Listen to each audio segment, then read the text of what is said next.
பெண்கள் பெண்களாக இருக்கும் பட்சத்தில் பெண்கள் ஆரோக்கியமாக இருந்தால் அந்த குடும்பம் கண்டிப்பா ஆரோக்கியமா இருக்குங்க.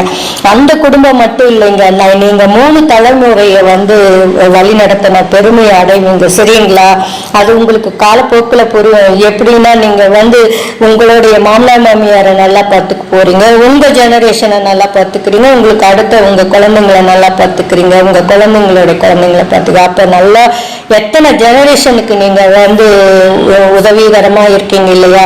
அப்ப உங்களை நீங்க சந்தோஷமா வச்சுக்கணும். அப்ப உங்களுக்கோசரம் சிறிது நேரம் ஒதுக்குங்க, மற்றவங்களுக்கும் சிறிது நேரம் டைம் கொடுங்க. எல்லாருக்கிட்டும் எல்லாமே எப்பயுமே எதிர்பார்க்காம நாம நம்ம வேலையை நாம நல்லா செஞ்சுட்டு ஆரோக்கியமாக உடல் ஆரோக்கியத்தோடையும் மன ஆரோக்கியத்தோடையும் இருக்கும்போது எல்லாமே நம்ம தேடி வருங்க. பிரபஞ்சம் கண்டிப்பா நமக்கு கண்டிப்பா கொடுக்குங்க.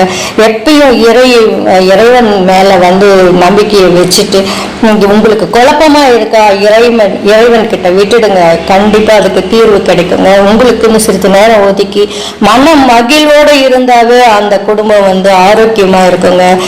நடத்தி பாருங்களேன். இன்றைய காலகட்டத்தில் அவங்களுக்கு ஸ்பேஸ் கொடுக்காம அந்த டைமை ஒதுக்கி கொடுக்காம இருக்கிறதே ஒரு வீட்டில் சண்டை சச்சரவுக்கு வழிவகுக்குதுங்கிறது என்னுடைய தாழ்மையான கருத்து தான். இது எல்லாருடைய கருத்துக்கு ஒத்து போகுமோ என்னவோ எனக்கு தெரியாதுங்க. ஆனால் என்னுடைய கருத்து என்னன்னா, எல்லாருமே எல்லார் விஷயத்துலையும் தலையிட்டு அவங்களுக்குன்னு ஒரு டைமை கொடுக்காம எப்பொழுதும் அவங்கள ரொம்ப கஷ்டப்படுத்திட்டே இருக்கிறது அவங்களுக்கு கஷ்டமாக இருக்கு. அதனால நீங்களும் சிறிது நேரம் ஒதுக்கி உங்க மனசை அமைதியா வச்சுக்கிற மாதிரி மற்றவங்களுக்கும் சிறிது நேரம் ஒதுக்கி கொடுங்க. குடும்பத்தை நல்லபடியா நடத்தி செல்லும் பொழுது குடும்பம் நல்லா இருக்கும், சமூகம் நல்லா இருக்கும், நாமும் நல்லா இருப்போம்.